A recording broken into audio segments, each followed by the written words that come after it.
जय हिंद दोस्तों। 8th पे कमीशन की किसी भी डिस्कशन में एक बात का जिक्र जरूर आता है और वो है fitment factor.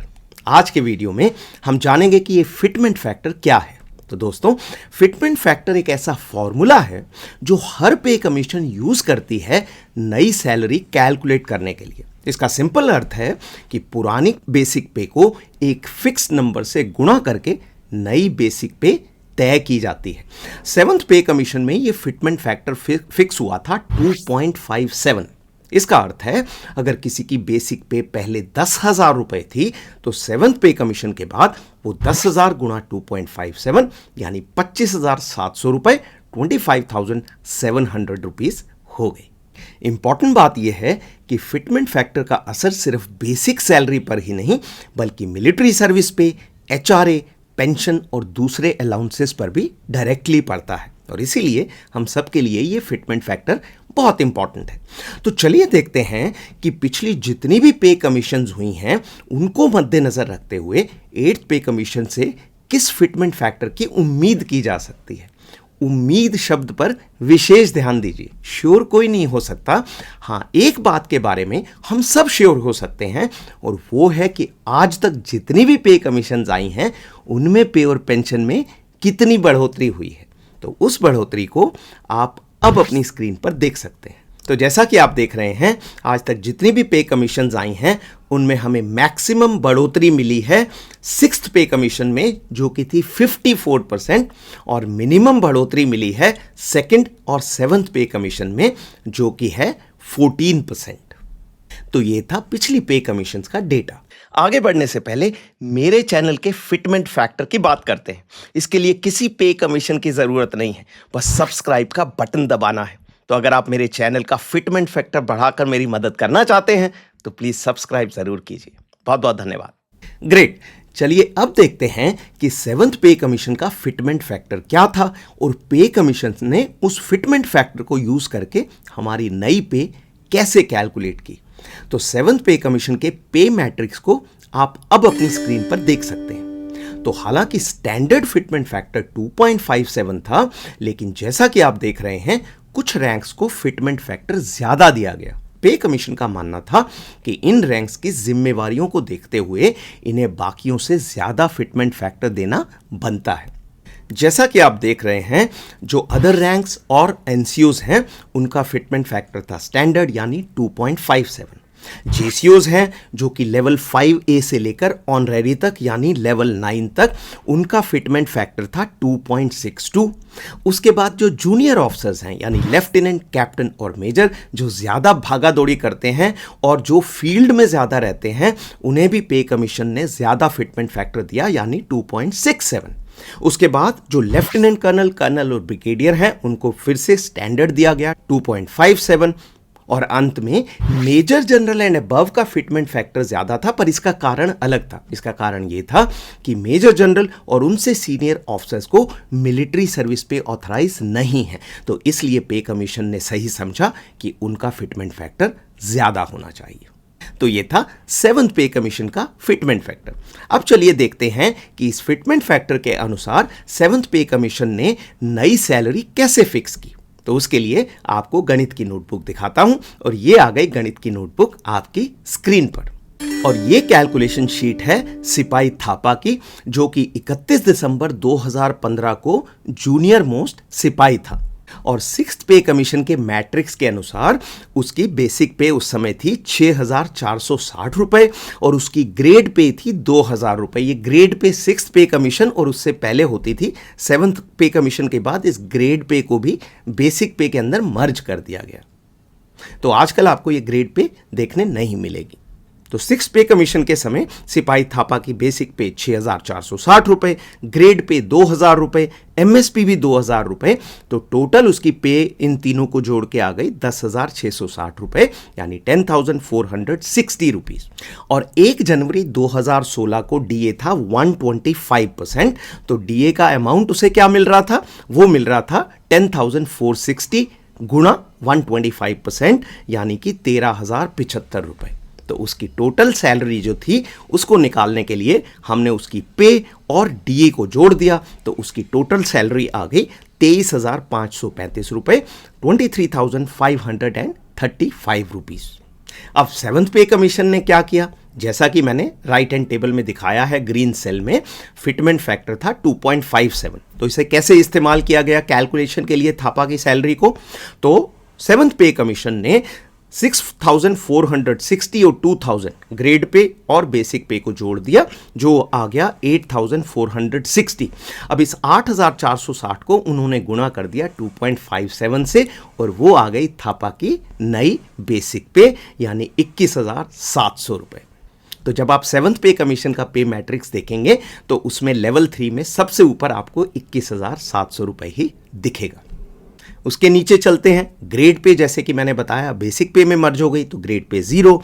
MSP military service पे, इसके लिए भी जो 2000 था उसे 2.57 से मल्टीप्लाई किया गया, आंसर आया 5,140, 5,140 रुपए। तो उसको राउंड ऑफ कर दिया गया और उसे कर दिया गया 5,200 रुपीज। तो टोटल हो गई बेसिक प्लस एमएसपी 26,900 रुपए। उसके नीचे चलते हैं, डीए जैसे आप सबको पता है पे कमीशन के बाद बेसिक में मर्ज हो जाता है, तो डीए हो गया 0। तो थापा की टोटल पे सेवंथ पे कमीशन के बाद आ गई 26,900 रुपए, और उसकी बढ़ोतरी निकालने के लिए हमने उसकी नई सैलरी में से पुरानी सैलरी को माइनस कर दिया, तो वो बढ़ोतरी आ गई 3,365 रुपीज। तो परसेंटेज टर्म्स में ये कितनी हो गई, वो हो गई 14.3%।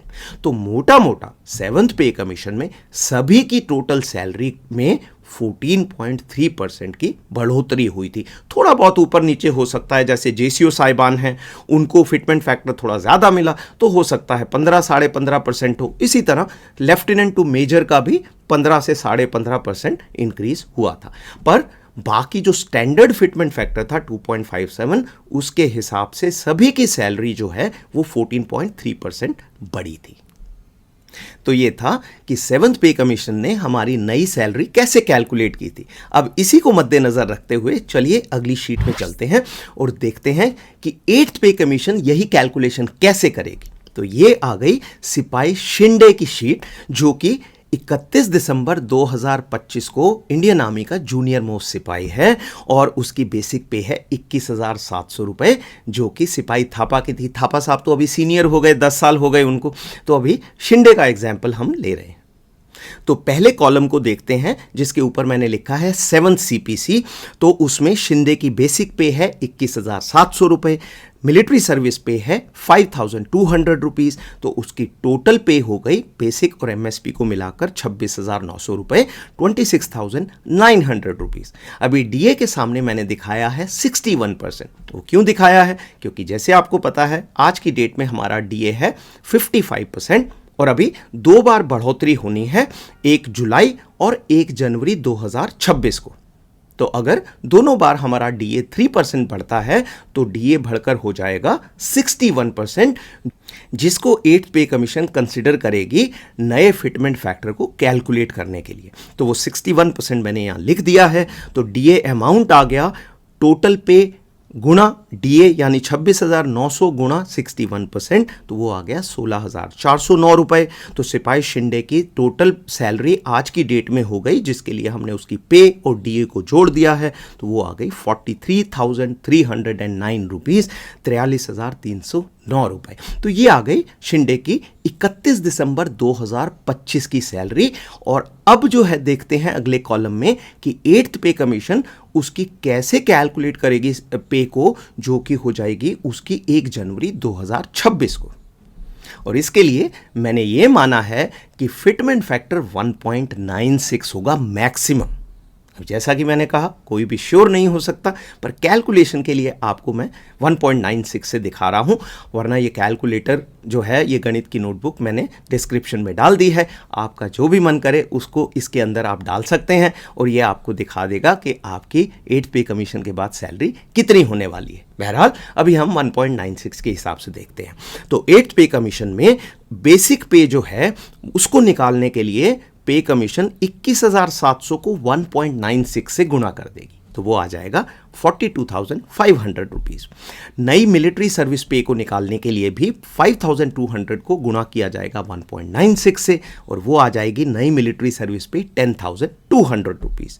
तो टोटल कितनी हो जाएगी 42,500 प्लस 10,200 52,700 रुपये। उसके नीचे चलते हैं, DA 0 हो गया तो टोटल पे जो सिपाही शिंदे को मिलेगी 1 जनवरी 2026 को वो होगी 52,700 रुपये यानी 52,700 रुपीज़, यानी कि उसकी सैलरी 9,391 रुपये बढ़ जाएगी 43,309 से 52,700 रुपीज़ और परसेंटेज टर्म्स में ये इंक्रीज होगा 21.7%। तो मेरा मानना है कि 21.7% से ऊपर इंक्रीज मिलना मुश्किल है। पर वहीं अगर हम 7th पे कमीशन के 14% या 15% को लेकर चलते हैं तो मेरा यह भी मानना है कि 1.86 से कम फिटमेंट फैक्टर नहीं मिलेगा। तो अगर मैं इस सेल में 1.96 की जगह 1.86 करता हूं तो आप देखेंगे कि जो ये नीचे परसेंटेज इंक्रीज है ये हो गया है 15.7% और जो सैलरी में इंक्रीज हो गया है वो है 6,791 रुपये। तो अगर फिटमेंट फैक्टर 1.86 और 1.96 के बीच होता है तो बढ़ोतरी 15.7% से 21.7% के बीच होगी। अब इस कैलकुलेटर में जैसे मैंने बताया आप कितना भी डाल सकते हैं फिटमेंट फैक्टर। तो मान लीजिए मैं इसमें 1.97 कर देता हूं तो आपका सैलरी इंक्रीज आ जाएगा 22%। पर ये दोनों खाने जो पहले ग्रीन थे वो अब लाल हो गए हैं। इस लाल होने का मतलब है कि एक रेड फ्लैग है कि ये थोड़ी सी उम्मीद कम है। तो ये था 8th पे कमीशन का फिटमेंट फैक्टर और उसके हिसाब से आपकी पे और पेंशन में बढ़ोतरी। तो ये था फिटमेंट फैक्टर का गणित। वीडियो समाप्त करने से पहले एक छोटी सी लेकिन महत्वपूर्ण बात। आप कहेंगे कि फिटमेंट फैक्टर तो ठीक है, मेरी नई पे और पेंशन क्या बनेगी ये बताओ। तो दोस्तों आपकी पे या पेंशन स्लिप में आज की डेट में जो भी पे या पेंशन आ रही है डीए मिलाकर कैलकुलेटर खोलिए और उसे 120% से गुणा कर दीजिए। वही आपकी नई पे या पेंशन होने की उम्मीद है। जैसे मान लीजिए किसी सैनिक की पे आज की डेट में डीए को मिलाकर 50,000 रुपये है तो 8th पे कमीशन के बाद उसकी पे हो जाएगी 50,000 गुणा 120% यानी 60,000 रुपये। तो ये था आज का वीडियो। आज के लिए इतना ही। अगले वीडियो तक अपना ख्याल रखें और स्वस्थ रहें।